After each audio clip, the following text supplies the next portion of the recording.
Shalom Aleichem. Bapak Yahweh memberkati kita sekalian. Haleluya. Pada pagi hari ini, saudara-saudara, Bapak Ibu Saudara sehat semua? Haleluya. Beberapa waktu lalu banyak saudara-saudara kita yang sakit, tetapi saya bersyukur pada pagi hari ini sudah sehat semuanya. Pada pagi hari ini, saudara-saudara sekalian, kita akan kembali bersama-sama merenungkan firman Tuhan. Dan di situ nanti kita juga akan bersama-sama belajar dari satu firman Tuhan yang akan berbicara tentang Yesua, jalan dan kebenaran dan hidup. Amin. Mari kita bersama-sama membuka kitab suci kita di dalam kitab Yohanan atau kitab Yohanes pasal ke-14 ayat yang ke-6. Yohanan atau Yohanes 14 ayat yang ke-6. Di situ dikatakan, Yesua berkata kepadanya, "Akulah jalan dan kebenaran dan hidup. Tidak seorang pun datang kepada Bapa jika tidak melalui aku atau Yesua." Amin. Nah, Bapak Ibu Saudara sekalian, saya yakin ayat ini bukanlah satu ayat yang asing di telinga kita, saudara. Dan kalau kita memperhatikan ayat ini, di ayat ini Yesua memberitahu bahwa dirinya itu satu-satunya jalan menuju kepada Bapaknya. Dan kalau dikatakan jalan menuju kepada Bapaknya, ini artinya Yesua itu jalan menuju ke tahta Bapaknya. Dan tahta Bapaknya Yesua tidak lain adalah Syamayim atau surga. Jadi dengan kata lain saudara, ketika Yesua mengatakan akulah jalan dan kebenaran dan hidup, dengan kata lain Yesua itu sebetulnya sedang mengatakan akulah jalan ke surga. Nah saudara-saudara sekalian, bagi kita, orang-orang yang percaya kepada Yesua, tentu bagi kita orang-orang yang percaya kepada Yesua, itu akan dengan sangat mudah menerima apa yang diucapkan Yesua ini. Bahwa memang satu-satunya jalan untuk bisa sampai ke surga, itu hanya melalui Yesua. Tetapi sekali lagi ini bagi kita saudara, orang-orang yang sudah percaya kepada Yesua. Cuman pertanyaannya bagaimana dengan orang yang tidak percaya kepada Yesua? Yang pasti saudara, bagi orang yang tidak percaya kepada Yesua, respon pertama kalinya pasti juga tidak percaya. Namanya saja orang yang tidak atau belum percaya kepada Yesua. Ketika mereka mendengar Yesua mengatakan akulah jalan dan kebenaran dan hidup, yang artinya akulah jalan ke surga itu. Untuk kita yang sudah percaya Bapak Yahweh, kita akan dengan mudah menerima ucapan Yesua ini. Tapi bagi orang yang belum percaya Yesua, pasti akan sangat sulit. Bahkan tidak hanya sulit, mereka tidak akan bisa menerima kalau Yesua itu jalan ke surga. Dan respon pertamanya, bagi orang yang tidak percaya Yesua, ketika Yesua mengatakan ini, responnya pasti juga tidak percaya. Dan ketika orang tidak percaya kepada Yesua, maka di dalam ketidakpercayaannya, biasanya itu akan muncul yang namanya argumen-argumen, muncul yang namanya alasan-alasan untuk menolak statement atau pernyataan Yesua ini. Sekalipun kita tahu saudara, tidak pernah ada alasan atau argumen yang kuat yang bisa dijadikan untuk menyanggah pernyataan Yesua ini. Saya percaya, mau itu argumennya siapapun, teolog siapapun, atau argumennya orang yang menentang Yesua sekalipun, dia mau berargumen, beralasan seperti apapun untuk menyanggah ucapan Yesua yang dikatakan akulah jalan ke surga. Saya yakin tidak akan ada satu argumen yang mampu menyanggah atau menggugurkan ucapan Yesua ini. Tetapi kembali lagi saudara, itu bagi kita yang percaya kepada Yesua. Kita percaya bahwa kita yang percaya kepada Yesua tidak akan ada argumen manapun yang sanggup menggugurkan statement atau ucapan Yesua yang dikatakan, akulah jalan ke surga itu. Cuman pertanyaannya bagaimana dengan orang yang tidak percaya kepada Yesua? Ketika mereka tidak bisa menerima ucapan Yesua ini, biasanya berbagai argumen itu akan mereka kemukakan untuk menyanggah saudara. Sekali lagi untuk kita yang percaya kepada Yesua akan dengan sangat mudah menerima ucapan Yesua ini. Tetapi perlu kita ketahui bahwa kita hidup di dunia ini, kita tidak hidup hanya sebatas hidup dengan kalangan kita sendiri, yang adalah orang-orang yang percaya Bapa Yahweh dan Yesua. Kita juga hidup di lingkungan orang yang tidak percaya kepada Bapa Yahweh dan Yesua, alias orang yang imannya tidak sama dengan kita. Bahkan tidak hanya orang yang imannya tidak sama dengan kita, saudara. Tetapi di kalangan kita sendiri, orang-orang yang sudah percaya kepada Bapa Yahweh dan Yesua, itu saja masih ada yang tidak percaya kalau Yesua itu Elohim. Tidak percaya kalau Yesua itu Tuhan. Dan suka atau tidak suka, kita harus hidup bersama-sama dengan mereka. Cuman jangan sampai saudara, ketika kita hidup di tengah-tengah lingkungan orang yang tidak percaya kepada Yesua, lantas kita jadi ikut-ikutan orang yang tidak percaya kepada Yesua. Pada pagi hari ini saudara-saudara sekalian, saya ingin kita bersama-sama belajar supaya jangan sampai nanti ketika di luaran sana kita menemukan satu statement, pernyataan yang berusaha menggugurkan ucapan Yesua ini. Jangan sampai di situ kita tidak ngerti apa-apa.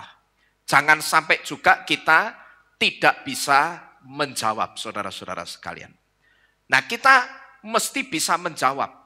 Karena saya perhatikan berapa banyak mu'alaf itu menjadi seorang mu'alaf gara-gara ketika diperhadapkan dengan pertanyaan yang sebetulnya pertanyaannya itu mudah untuk dijawab, tetapi mereka tidak bisa menjawab.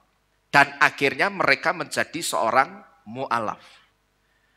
Beberapa waktu ini saudara, di beranda YouTube saya, itu sering muncul satu video punya seseorang yang konon katanya orang ini adalah seorang pemimpin semacam penampungan orang-orang mu'alaf, atau saya nyebutnya mu'alaf center.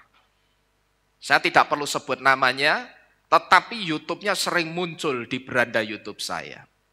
Dan di situ saya perhatikan ada satu video yang dikasih judul Ex bekas pendeta GBI. Yang otomatis kalau ditulis di situ artinya bekas pendeta itu sekarang sudah jadi mu'alaf. Lalu ada juga video yang saya lihat sebetulnya pertanyaannya ini konyol. Ya, pertanyaannya konyol yang sebetulnya tidak perlu dijawab. Pertanyaannya apa saudara? Saya mau tanya sama kamu. Ini ceritanya orang Kristennya ditanya. Saya mau tanya sama kamu. Yesua itu mati karena siapa? Karena apa? Karena dikhianati. Dikhianati sama siapa? Sama Yudas Iskariot. Nah, Yudas Iskariot mengkhianati karena apa? Karena uang. 30 keping perak itu ya? Iya. Nah, Yudas Iskariot bisanya mengkhianati karena apa? Karena dibisiki setan. Berarti setannya berjasa atau tidak? Kalau begitu. Ini pertanyaan ini pernah ditanyakan kepada saya juga. Sebetulnya saya malas jawab, ini pertanyaan konyol. Ini pertanyaan yang sama konyolnya dengan pertanyaan yang pernah dilontarkan oleh seorang mu'alaf yang bernama Insan LS Mokoginta. Waktu itu Insan LS Mokoginta ini bikin sayembara yang bisa jawab. Orang Kristen yang bisa jawab. Kalau tidak salah dia kasih hadiah mobil BMW baru. Nah, satu di antara pertanyaan konyolnya ditanya apa saudara? Mana foto asli Yesua? Dan rupanya di pertanyaan yang konyol ini banyak sekali orang Kristen yang tidak bisa menjawab. Kalau saudara ditanya seperti itu jawabnya gimana? Zaman itu mana ada Kodak? Gampang, ya toh? Zaman itu mana ada Tustel? Apa no Fujifilm zaman kui? Gampang jawabannya. Kalau saudara ditanya dengan pertanyaan konyol, jawab dengan jawaban yang konyol juga. Tapi jawaban yang konyol itu dibikin diplomatis gitu loh saudara. Ya, kalau saudara ditanya mana foto asli Yesus, ya tidak ada. Wong zaman itu orang ono Tustel, orang ono Kodak, motone nganggo apa? Gitu loh. Jawabnya begitu saudara. Nah sebetulnya demikian pula dengan orang yang menanyakan ini. Berarti setannya berjasa enggak sama Yesua? Kan kalau enggak ada setan berarti Yesua tidak jadi disalib. Berarti yang berjasa siapa? Langsung tingak-tinguk enggak bisa jawab orangnya. Tetapi saya katakan orang yang bertanya seperti ini sebetulnya karena dia tidak tahu konsep penebusan yang dilakukan oleh Bapak Yahweh melalui Yesua. Kalau kita tidak perlu bingung jawabnya. Kita jawab, kita katakan. Dalam hal ini, setan tidak berjasa sama sekali. Demikian pula dengan Yudas juga tidak berjasa. Mereka berdua tidak ada jasanya sama sekali. Tetapi kematian Yesua itu memang sudah dalam nubuatan Bapak Yahweh. Saudara katakan juga, bahkan pada kata pertama dari kitab Torah, yaitu kitab Beresit, di kata Beresit itu sendiri, itu sudah menubuatkan akan kehancuran dan kematian Yesua di atas kayu salib. Lalu kita jelaskan lagi lebih dalam. Nanti suatu saat saya sampaikan saudara ya. Jadi kita beritahu, kita katakan tidak ada yang berjasa dalam hal ini. Baik setan maupun si Yudas. Karena Yesua mati itu sudah rancangan Bapanya Yahweh. Jadi kalau saudara lihat kata Beresit. Beresit itu ditulis dengan huruf bet resnya itu dibaca bar. Bar itu bahasa Aramaik. Artinya putranya. Lalu kalau dilanjutkan ke huruf-huruf berikutnya. Akan ketemu bahwa Bapak Yahweh itu sudah merancangkan kematian putranya. Dia akan dihancurkan dan mati di atas kayu salib. Jadi tidak ada yang berjasa. Baik setan maupun Yudasnya. Nah pertanyaan seperti ini nih, heran saya kok sampai bisa bikin orang jadi mu'alaf saudara. Tetapi saya memaklumi, karena sekali lagi, ini satu di antaranya akibat dari yang pertama kesalahan penterjemahan kitab suci. Ada pertanyaan juga yang di situ dikatakan begini. Coba, Yesus itu berdoa semalam-malaman kepada Allah. Tuhan berdoa kepada Allah. Sudah, orang Kristennya yang mempertahankan Allah dalam kekristenan, akhirnya gugur imannya saudara. Ya, di samping juga kesalahan penterjemahan, tetapi juga karena ngototnya orang Kristen mempertahankan kesalahan di dalam kitab suci mereka. Coba kalau Allah itu dikembalikan kepada siapa yang lebih berhak memiliki, yang adalah umat Islam. Nah kita kembali ke Tuhan kita sendiri yang bernama Yahweh. Orang Kristen itu tidak akan kebingungan dengan ayat-ayat seperti ini. Yaitu Yesua berdoa kepada Bapaknya. Nah, maka terus dijadikan sebagai pembenaran. Lihat itu. Tuhanmu Yesus berdoa sama Allah. Allah itu Tuhan yang sekarang aku sembah. Berarti kamu ikut aku saja toh? Wong Yesusmu berdoanya kepada Allah. Sudah lepas imannya saudara. Ya jadi Bapak Ibu Saudara sekalian, saya rindu kita mendengarkan firman itu tidak hanya mendengarkan firman begitu saja, tetapi juga ada pelajaran yang bisa kita tarik dan kemudian kita bagikan kepada orang lain.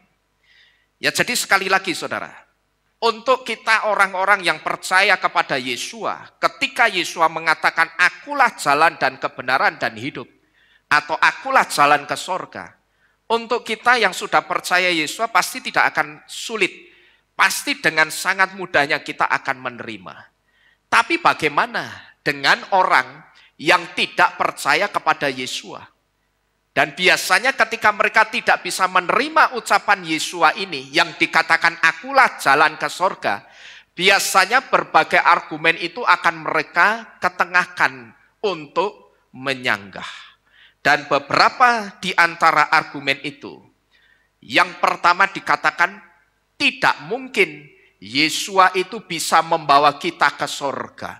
Memang Yesua itu siapa? Bukannya Yesua itu cuma manusia biasa. Di sini saudara, kalau kita mendengar statement seperti ini, saudara pikirannya jangan terus, wah iya ya, kan Yesua itu Tuhan Bapa di sorga yang menjelma menjadi manusia. Pikiran seperti ini saja sudah salah. Yesua itu bukan hasil jelmaan Bapa Yahweh. Tetapi Yesua itu adalah Bapa Yahweh yang mengambil rupa seorang manusia. Bukan menjelma. Ini istilah yang salah kaprah dalam kekristenan. Karena kalau menjelma, saya ibaratkan begini, kucing menjelma jadi tikus. Kucingnya masih ada enggak kira-kira? Enggak ada, karena sudah jadi apa tadi?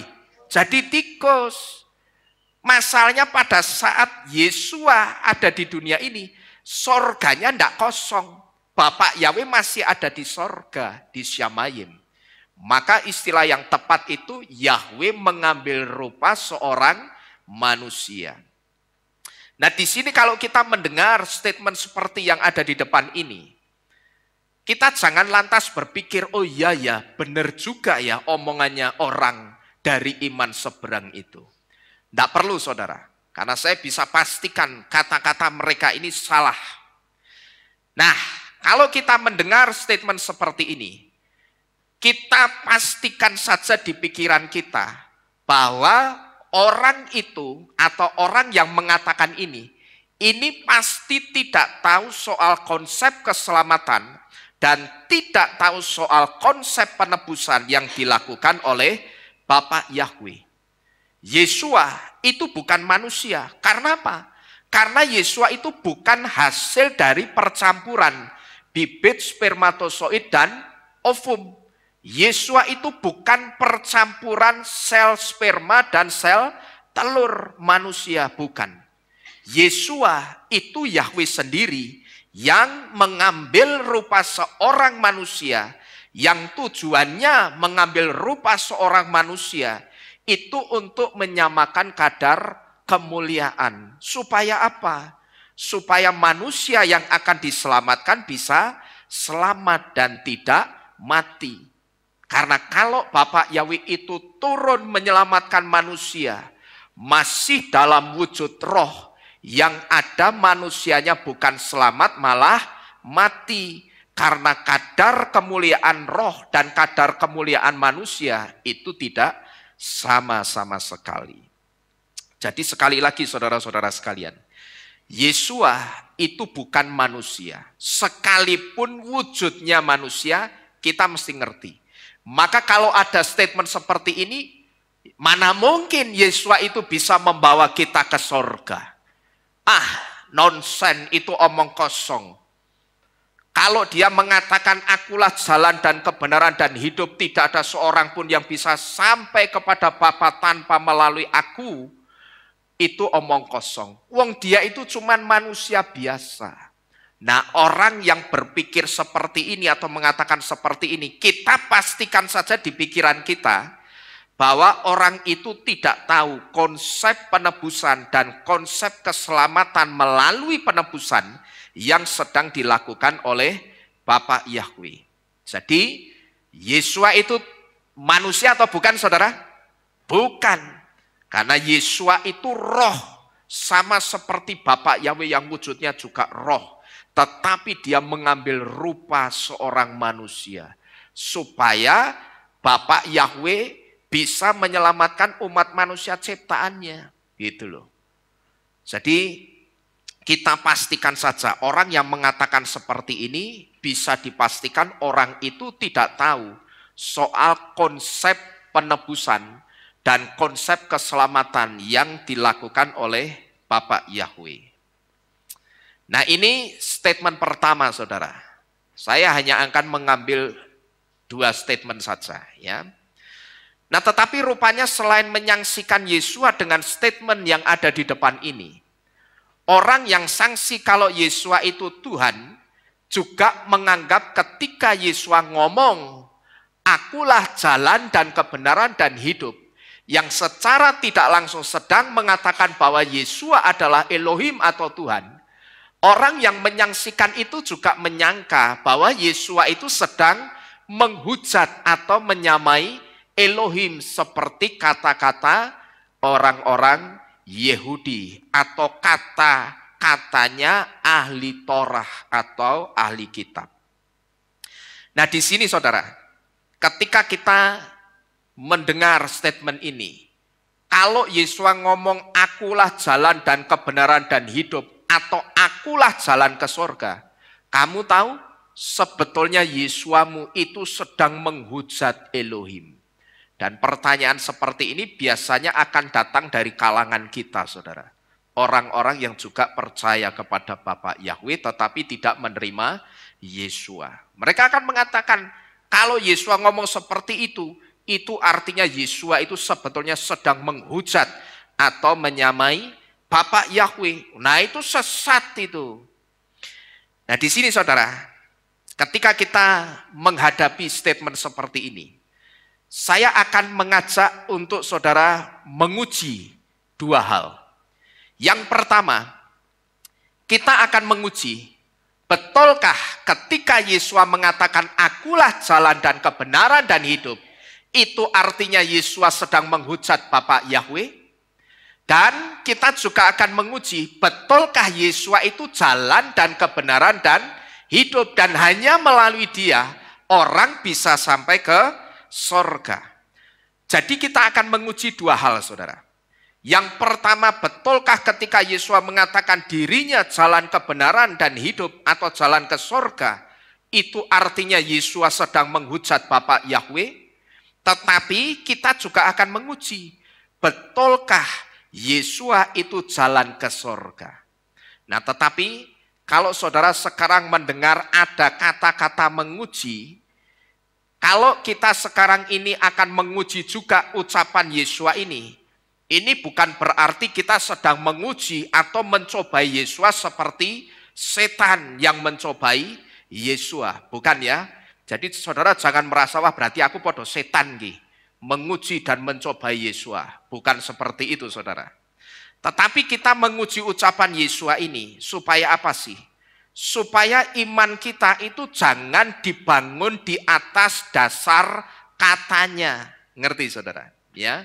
Artinya kalau sampai suatu saat ada orang yang mengatakan atau bertanya, betulkah Tuhanmu itu jalan ke surga? Di situ jangan sampai kita jawabnya apa? Nggak tahu tuh, katanya ya seperti itu. Nah, kalau saudara mengatakan katanya seperti itu artinya saudara itu sebetulnya sedang membangun iman saudara di atas dasar katanya. Ini kan namanya iman balonku ada 5. Tapi sing nyanyi sapa? Orang yang matanya buta. Ya kan, balonku ada 5 katanya, kan begitu. Rupa-rupa warnanya katanya. Nah, jadi kalau saudara ditanya orang, betulkah Tuhanmu Yesua itu jalan ke sorga? Saudara jawabnya, enggak tahu itu, katanya ya seperti itu. Nah, itu sebetulnya saudara jangan sedang membangun iman saudara itu di atas dasar katanya. Kalau saudara mengatakan seperti ini, berarti iman saudara itu dibangun di atas dasar katanya. Nah, kalau saudara imannya dibangun di atas dasar katanya, saya sebut iman saudara itu iman yang sangat rapuh atau iman yang sangat fragile. Dan kalau pondasi iman saudara seperti ini, saya katakan tidak menutup kemungkinan bisa jadi suatu saat saudara juga akan menyusul mu'alaf-mu'alaf lainnya. Maka karena apa? Karena iman saudara dibangun di atas dasar apa tadi? Katanya. Makanya jangan ya, kita mesti ngerti banyak hal. Supaya apa? Bapak Yahweh memberitahu, jangan sampai kita binasa karena kurang pengetahuan. Dan jangan juga kayak kita itu jadi kayak ketek ketulup. Ditanya ini, ditanya itu, ambuh jarine ngono. Katanya begitu. Loh, ini katanya orang Kristen lahir jebrol, metu ndase langsung Kristen. Tapi ditanya kok katanya jarine. Nah, ini bukan jawaban saudara. Kalau iman saudara seperti itu, iman saudara saya pastikan itu akan fragile. Saudara akan rapuh imannya. Dan kalau iman saudara rapuh seperti ini, tidak menutup kemungkinan suatu saat saudara pun bisa jadi akan menyusul jadi mu'alaf-mu'alaf lainnya. Yang hanya karena pertanyaan konyol, orang bisa jadi mu'alaf. Nah, kita uji dulu yang pertama. Betulkah ketika Yesus mengatakan, akulah jalan dan kebenaran dan hidup? Betulkah itu Yesus sedang menghujat Bapak Yahweh? Saya jawab, tidak. Yesua tidak sedang menghujat Bapak Yahweh ketika Yesua mengatakan akulah jalan dan kebenaran dan hidup. Ketika Yesua mengatakan akulah jalan ke surga, Yesua itu juga tidak sedang menghujat Bapak Yahweh. Sekalipun posisinya saat itu Yesua sedang ada di dunia. Yang ada di Syamayim siapa saudara waktu itu? Bapak Yahweh. Lah orang kan berpikir, lah wong sing ono ning Syamayim, yang ada di Syamayim itu Yahweh. Kok Yesua yang ada di dunia berani-beraninya ngomong, akulah jalan ke sana. Lah wong kamu aja ada di dunia, kok kamu bilang kamu bisa membawa kami ke surga. Itu loh saudara. Ya, jadi pandangan logika manusia itu yang seringkali membuat dirinya tidak bisa melihat Tuhan itu yang sesungguhnya. Melihat Yesua yang lebih dalam. Karena apa? Yang dominan itu pandangan logika manusianya. Mata logika manusianya. Selama orang melihat Yesua, melihat Bapak Yahweh dari logika manusianya, sampai saat itu juga orang tidak akan pernah mampu mengerti kedalaman Bapak Yahweh dan Yesua. Padahal sekarang saudara, kalau kita perhatikan, banyak sekali rahasia-rahasia yang disingkapkan Bapak Yahweh kepada kita. Lah ini karena apa? Karena kita mau menanggalkan logik atau logika kita.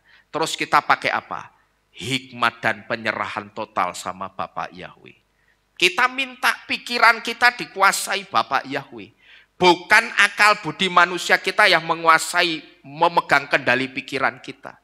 Kalau akal budi kita yang pegang kendali pikiran kita, sampai kapanpun saudara tidak akan ngerti Bapak Yahweh dan Tuhan Yesua yang begitu sangat dalam pribadinya. Jadi saya jawab tidak.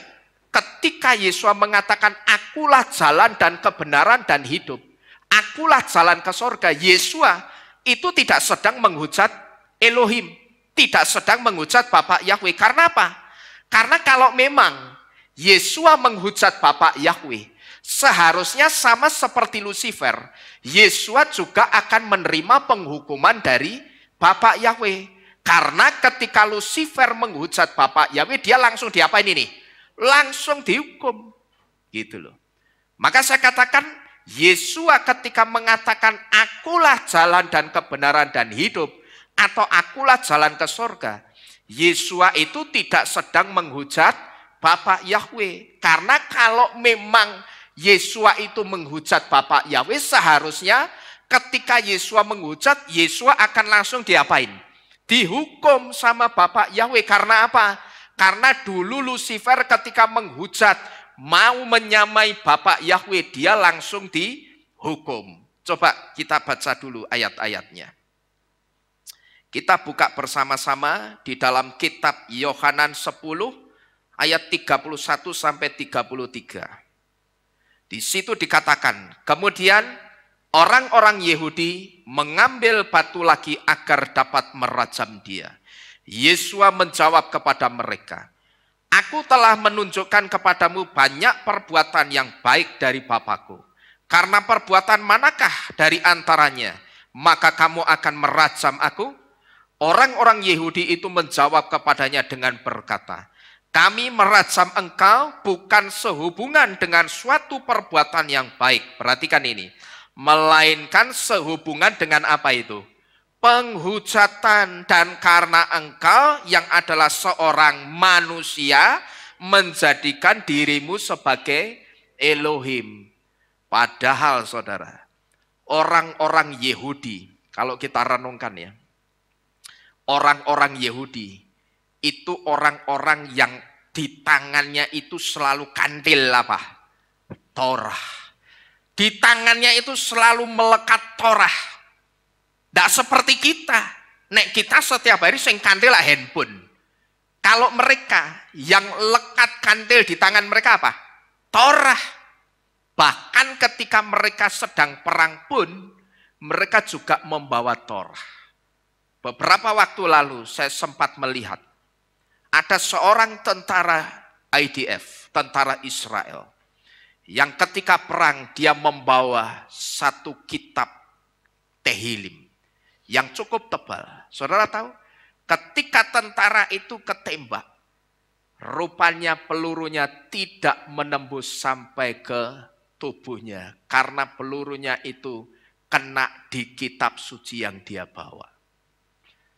Nah, dari sini kita tahu, orang-orang Israel, orang-orang Yahudi, itu orang yang sangat dekat dan lekat dengan Torah. Torah itu tidak pernah keluar, lepas dari tangannya, itu tidak pernah. Tetapi saudara bisa melihat di ayat 33, di kalimat yang terakhir.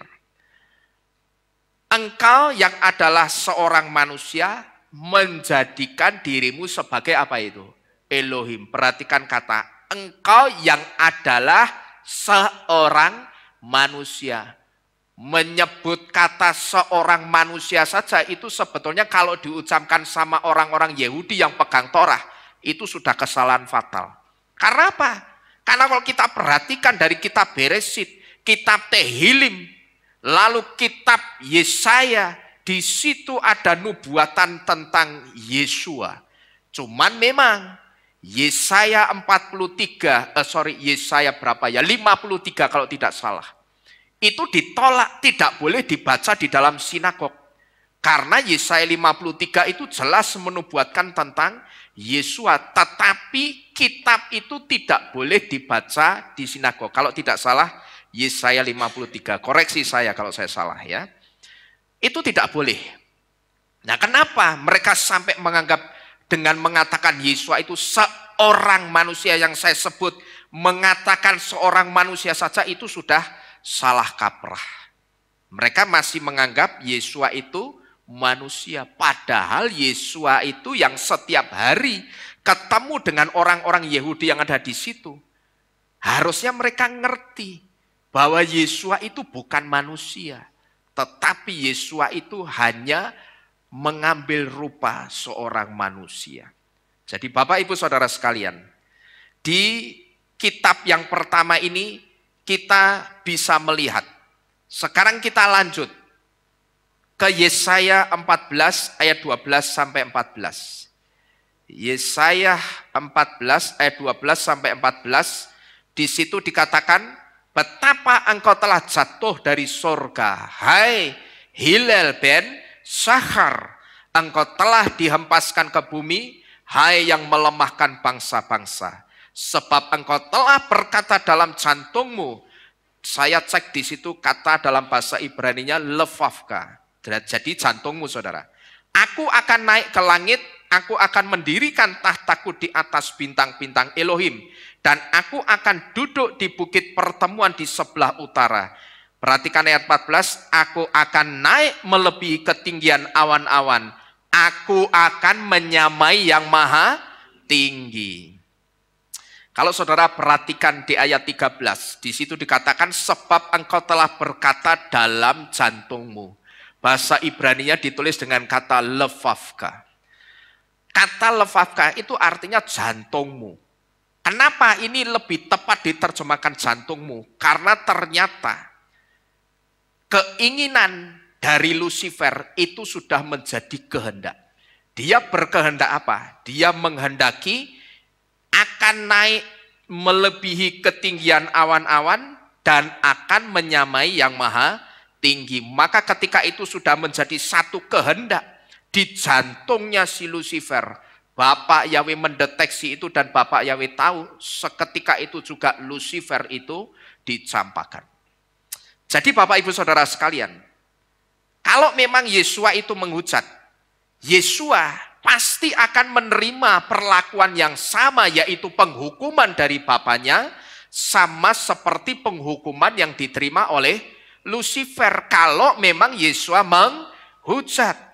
Tetapi kitab suci tidak pernah mencatat satu ayat pun Yesua dihukum Bapak Yahweh seperti Lucifer. Yesua tidak pernah berurusan dengan murka Bapak Yahweh. Karena ketika Yesua mengatakan dirinya jalan ke sorga, ya memang melalui dia jalannya ke sorga itu, gitu loh. Jadi ketika Yesus mengatakan diriku aku itu jalan ke sorga, itu ya memang melalui dialah jalannya ke sorga. Jadi bukan menghujat Bapak Yahweh.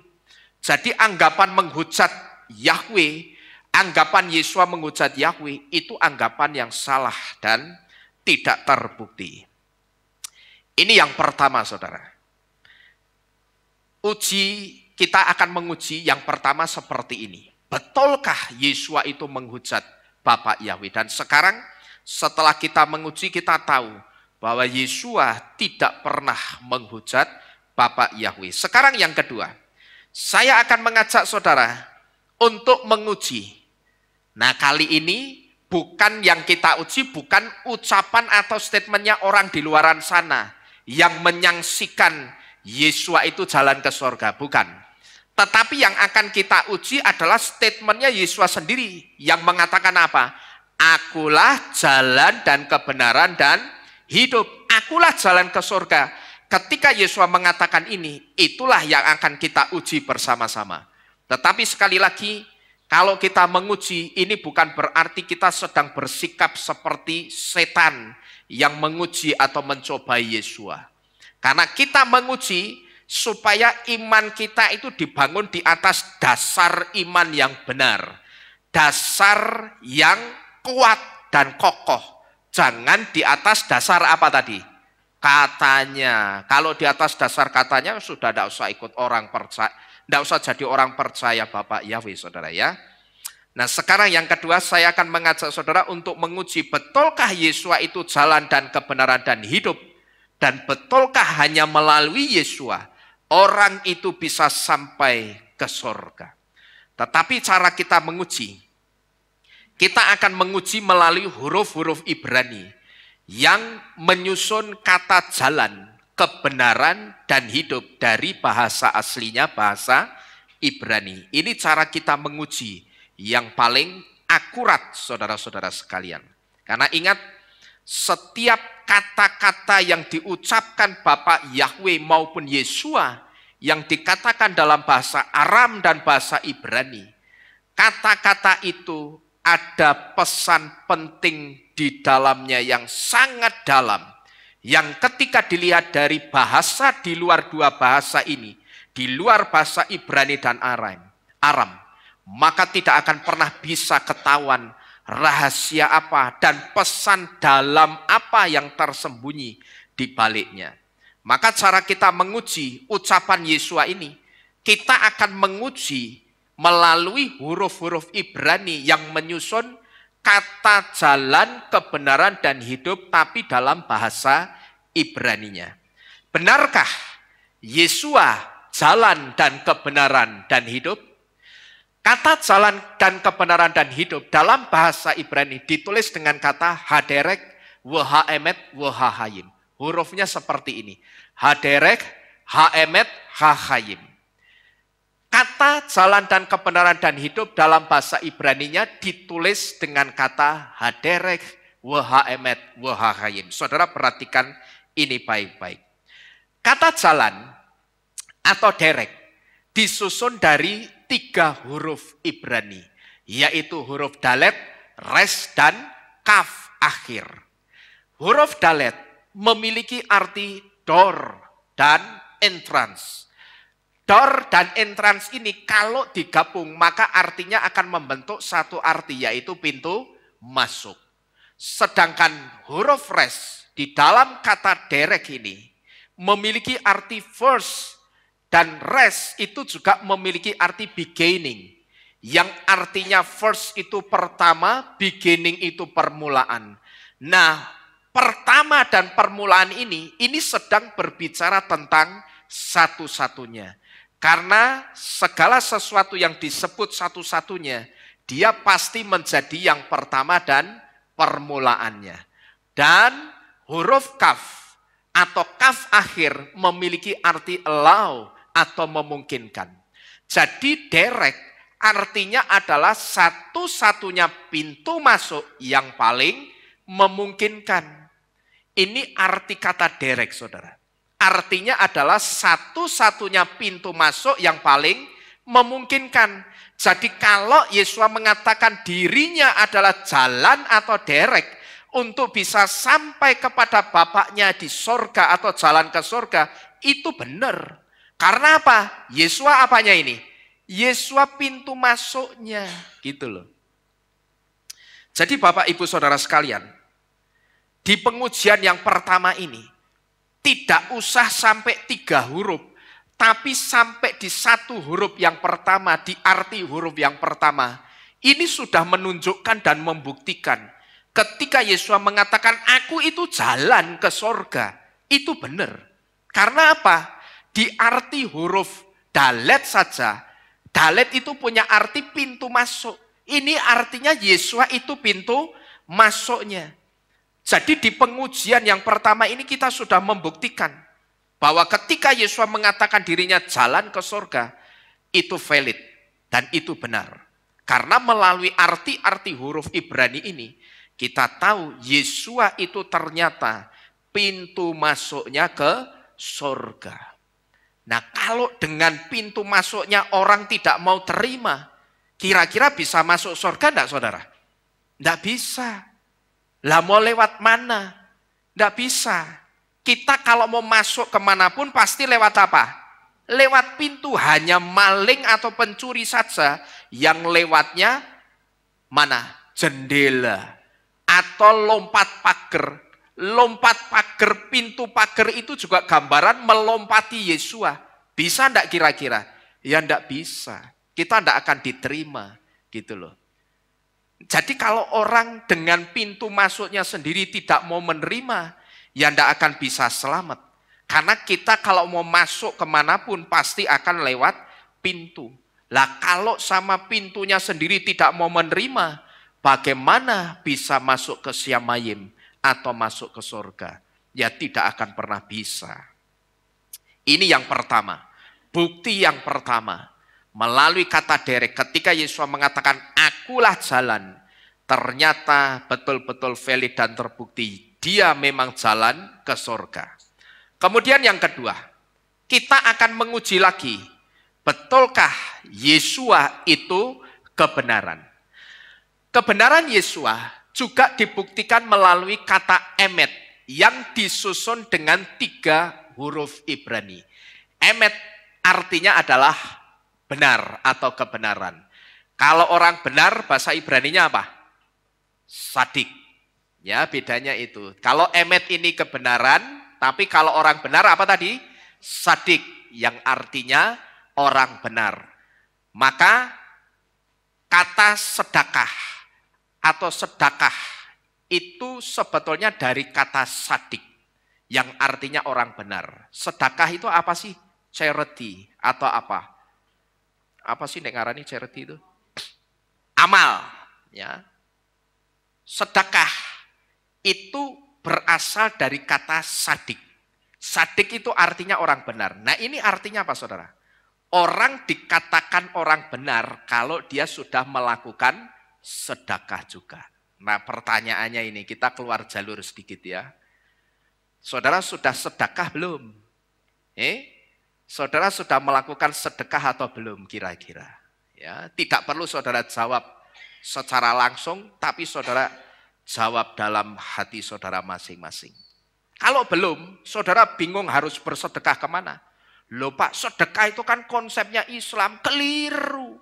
Sedekah itu konsep kita, saudara-saudara sekalian.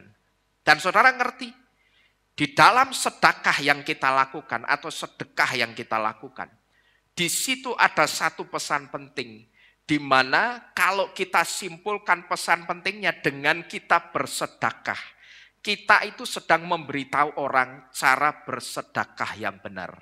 Yaitu ketika tangan kananmu bersedekah, tangan kirimu jangan sampai tahu. Kalau saudara bingung mau kasih sedekah saudara kemana? Kalau saudara yang punya Facebook, saudara bisa lihat itu di kitabisa.com. Di situ banyak orang-orang yang membutuhkan uluran tangan kita. Dan saya juga menghimbau begini. Memang nantinya saudara akan diminta data. Nomor telepon yang tidak bisa memang harus diisi, tidak boleh tidak diisi. Tetapi di bawah itu ada satu tombol untuk menyembunyikan nama saudara. Nah, saudara lakukanlah sedekah yang benar. Saudara berkati orang yang membutuhkan itu. Biasanya kalau saya ini ya, saya akan pilih lebih hati saya terpaut ke anak-anak yang sedang sakit. Ya, anak-anak kecil, bayi yang cacat, yang sakit, yang mereka memang butuh dana yang besar untuk operasi. Saya biasanya akan arahkan ke situ. Tapi saudara boleh kemana saja boleh. Yang penting sedekah itu harus saudara lakukan. Nah, nanti di bawah itu ada tombol yang bisa saudara aktifkan untuk menyembunyikan nama saudara. Saudara lakukan itu. Ya, saudara aktifkan tombol sembunyikan nama saudara supaya sedekah kita yang melihat itu cuman siapa? Bapak Yahweh saja. Maka dari ketersembunyiannya, Bapak Yahweh lah yang akan membalas saudara. Jangan setelah sedekah pasang status ya. Habis sedekah nih, tidak perlu saudara-saudara sekalian ya.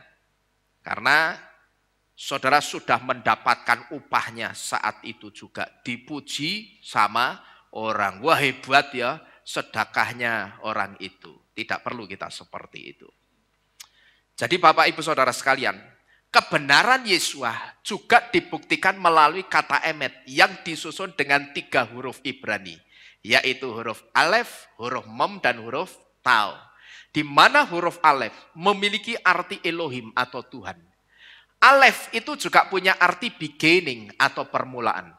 Lalu huruf mem memiliki arti mayim yang artinya water atau air. Mem itu juga punya arti blood yang artinya darah. Dan darah di sini adalah simbol dari kehidupan. Dan huruf tau yang menyusun kata emet ini memiliki arti sign atau tanda. Tau juga punya arti tamim yang artinya sempurna. Jadi emet atau kebenaran artinya tanda kebenaran memang ada di dalam Yesua. Karena sejak permulaan dia atau Yesua adalah Elohim sendiri. Dia juga sang mayim hayim atau air kehidupan yang tamim, yang menyempurnakan. Nah, letak kebenarannya di mana? Perhatikan ini. Kalau Yesua itu dikatakan air kehidupan yang menyempurnakan, sesuatu yang sempurna, itu artinya ada salahnya atau tidak ini? Tidak ada salahnya. Dan sempurna yang artinya tidak ada salahnya, itu punya alias. Alias apa ini? Benar. Jadi ketika Yesus mengatakan, akulah jalan, itu terbukti. Dan ketika dia mengatakan, akulah emet, kebenaran juga valid, juga terbukti. Jadi ketika Yesus itu mengatakan, selain aku itu jalan, aku itu juga kebenaran. Itu memang benar adanya, saudara. Melalui 3 huruf Ibrani yang menyusun kata emet ini, kita membuktikan bahwa Yesus itu juga kebenaran. Kemudian yang ketiga, betulkah setelah jalan kebenaran terus apa? Hidup. Pertanyaannya, betul enggak sih Yesus atau di dalam Yesus itu betul-betul ada hidup atau kehidupan? Fakta bahwa di dalam Yesus ada kehidupan juga benar. Fakta ini terkandung di dalam kata hayim atau kehidupan. Ketika kata hayim diambil 2 huruf pertamanya saja, yaitu huruf het dan huruf yod. Ini ya, het dan yod. Cuma diambil 2 huruf ini dibaca hai, yang artinya adalah hidup. Het dan yod jadi ini ketika dibaca het dan yod ini dibaca apa ini? Hai, artinya apa? Hidup. Dan arti dari 4 huruf Ibraninya ini, het, yod, mem, itu juga menyimpan arti kehidupan. Jadi katakanlah kita tidak perlu melihat ke-4 huruf Ibrani yang ada di depan ini. Kita cuma ambil 2 huruf ini sebetulnya sudah cukup. Karena ketika 2 huruf ini, het dan yod ini diambil jadi seperti ini, hai, itu artinya hidup. Maka banyak orang mesianik yang pakai liontin 2 huruf ini, saudara. Ya, saudara, kalau mau beli liontin, belilah liontin yang seperti ini. Artinya saudara itu sedang gandul ke apa? Kehidupan. Ya, jangan liontin salib. Lah gandul kutuk. Lah kutuk digondal gandul ke kok percaya.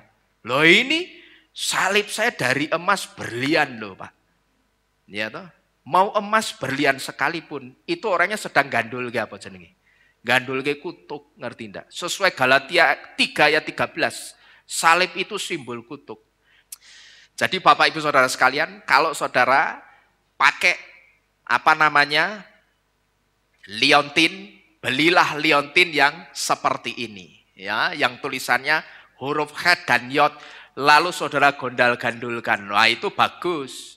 Artinya saudara sedang membawa apa? Kehidupan di dalam atau di leher saudara. Jangan bawa salib, ya toh. Sudah salib itu salah dipamer-pamer. Itu sama saja pamer kutuk itu. Jadi fakta bahwa di dalam Yesus ada kehidupan itu juga benar.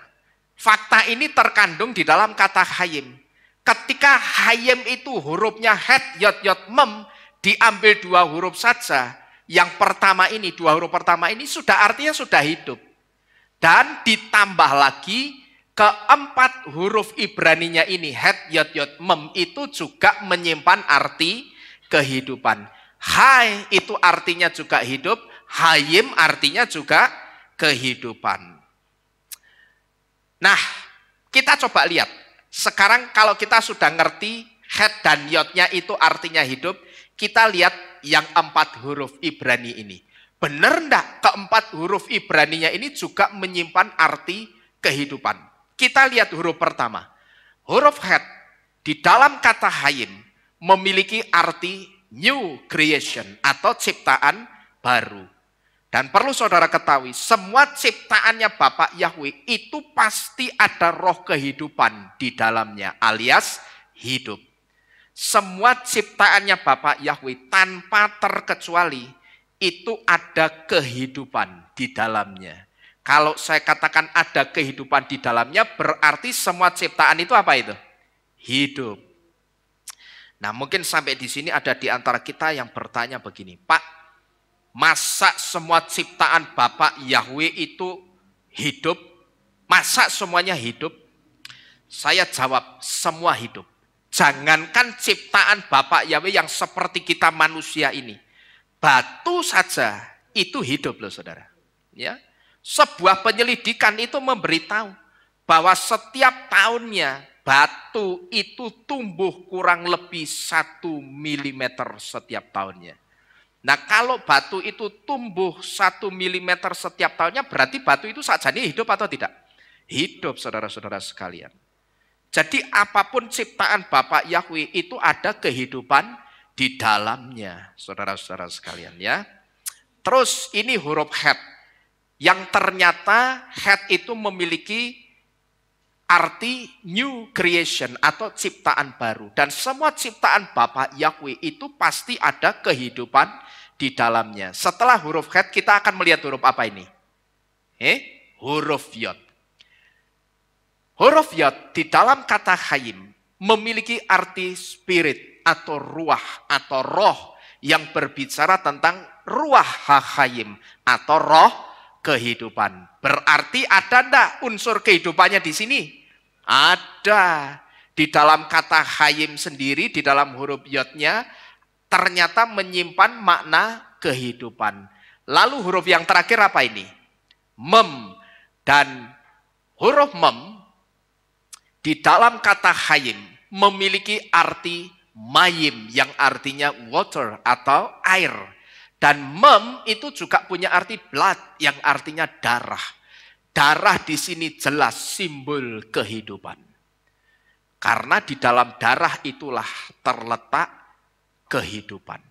Maka kenapa kita itu tidak boleh makan darah? Yang pertama, di dalam darah itu akan ada kehidupannya makhluk tersebut.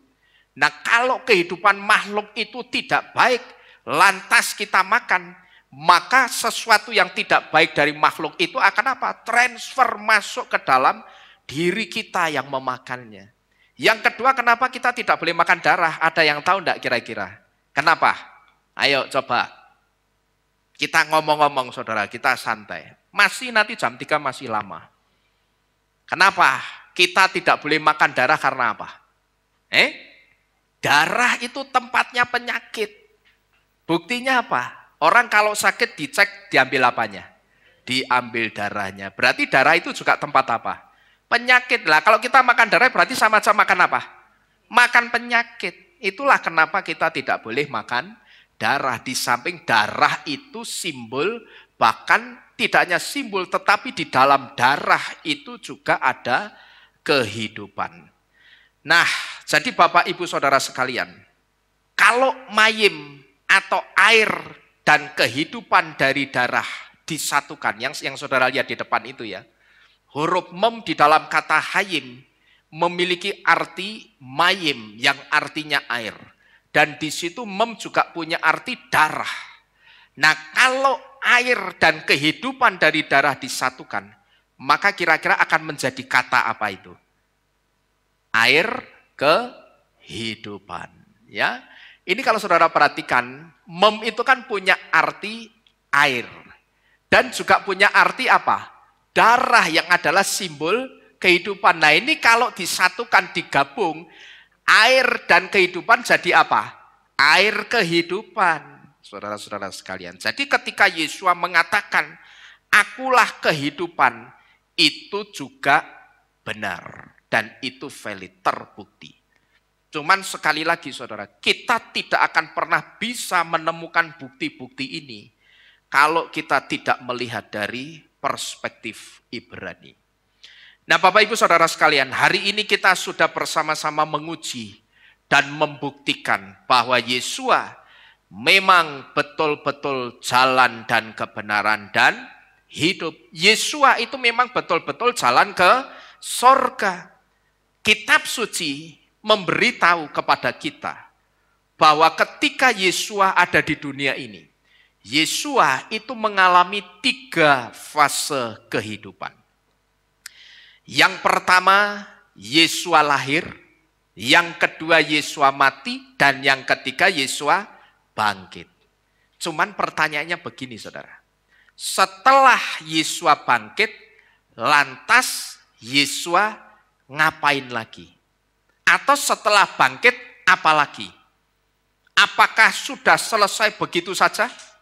Ya, kalau kita perhatikan di dalam kitab suci, yang sebetulnya ayat ini juga, ayat yang mirip ini juga ada di dalam kitabnya orang seberang, orang dari iman seberang.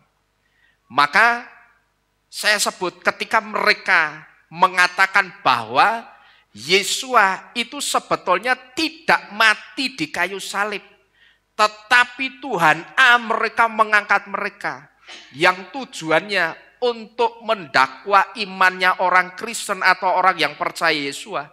Sebetulnya di situ ada yang mereka lupakan. Karena di dalam surat Maryam, di situ ada dikatakan bahwa Yesua yang mereka anggap sebagai Isa, itu mengalami 3 fase dalam kehidupannya.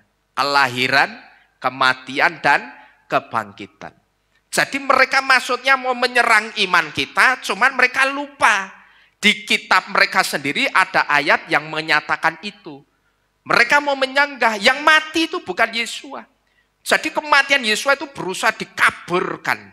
Jangan sampai Yesua itu ketahuan mati. Karena apa? Setelah mati ada fase selanjutnya apa? Bangkit dari kematian. Nah, mati dan bangkit ini yang membahayakan.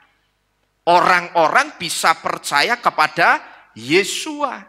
Karena tidak ada nabi di dunia ini yang ketika mati dia bangkit dari kematiannya. Hanya Yesua yang ketika mati dia bangkit dari kematiannya. Maka kematian Yesua itu berusaha disembunyikan, berusaha dikubur dengan berbagai cara. Satu di antara yang dikatakan yang mati itu sebetulnya Yesua, bukan Yesua, tetapi orang yang diserupakan dengan Yesua. Yang disalib dan mati itu bukan Yesua, tapi cuman orang yang diserupakan dengan Yesua. Nah, kalau kita tidak ngerti maksudnya, saudara, kita hanya bisa, iya ya, nggak mungkin lah Tuhan kok mati. Kita akan ikut-ikutan berpikir seperti itu, seperti mereka. Tapi kita mesti ngerti, mereka bikin statement seperti ini. Karena apa? Mereka tidak mau karya kematian Yesua untuk menebus jiwa manusia. Lalu kebangkitannya itu diketahui. Jadi Bapak Ibu Saudara sekalian, kalau kita perhatikan di dalam kitab suci itu memberitahu kepada kita bahwa fase kehidupan Yesua ketika ada di dunia ini, itu ada 3 fase, yaitu lahir, mati, dan bangkit. Nah, pertanyaannya sekarang setelah Yesua bangkit, apa lagi? Apakah sudah selesai begitu saja? Belum. Setelah bangkit, Yesua harus kembali kepada Bapanya. Ya, saudara mungkin bertanya, katanya 3. Kalau 3 kan sudah komplit. Lahir, mati, dan bangkit. Cuman setelah bangkit, tidak selesai begitu saja. Karena Yesus harus kembali ke siapa? Ke Bapanya. Dan di dalam kitab Yohanan 14 kita diberitahu bahwa kembalinya Yesua kepada Bapaknya Yahweh itu dengan satu tujuan apa? Yesua mau menyiapkan satu tempat untuk saudara dan saya di rumah Bapak Yahweh. Amin. Itu tujuannya. Jadi setelah 3 fase ini dijalani oleh Yesua, masih ada satu fase lagi. Dia harus kembali kepada Bapak Yahweh yang tujuannya untuk apa? Mempersiapkan tempat bagi kita di rumah Bapanya. Nah, kenapa pertanyaannya? Yesua itu mesti kembali kepada Bapak Yahweh untuk mempersiapkan tempat bagi kita di rumah Bapaknya Yahweh itu untuk apa sih, saudara? Tujuannya supaya suatu hari kelak, ketika Yesua datang lagi menjemput kita, kita bisa tetap bersama-sama dengan Yesua, masuk dalam fase kehidupan kita selanjutnya, yaitu Hayim Lanetzah, atau apa ini? Hidup kekal bersama Yesua di mana? Di rumahnya Bapa Yahweh. Amin. Jadi inilah 3 fase kehidupan Yesua. Itu digenapi satu persatu. Dia lahir, dia mati, dan dia bangkit dari kematiannya.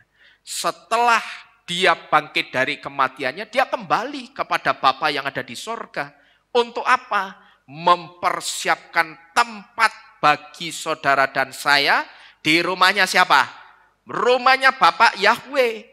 Supaya apa? Supaya nanti ketika Yesua datang lagi menjemput kita, Yesua sudah punya tempat untuk kita masuk dalam Hayim Lanetzah, atau hidup kekal bersama Yesua di rumah Bapa Yahweh.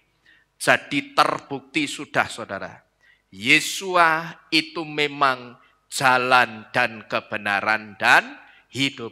Yesua itu memang sirotol mustaqim. Yesua itu memang jalan ke sorga. Saudara tidak percaya Yesua, saudara tidak akan selamat. Tetapi saudara percaya Yesua, saudara pasti selamat. Amin. Amin. Bapak Yahweh memberkati kita sekalian. Kita tunduk di dalam doa. Kita mengucap syukur untuk firman pada pagi hari ini. Haleluya.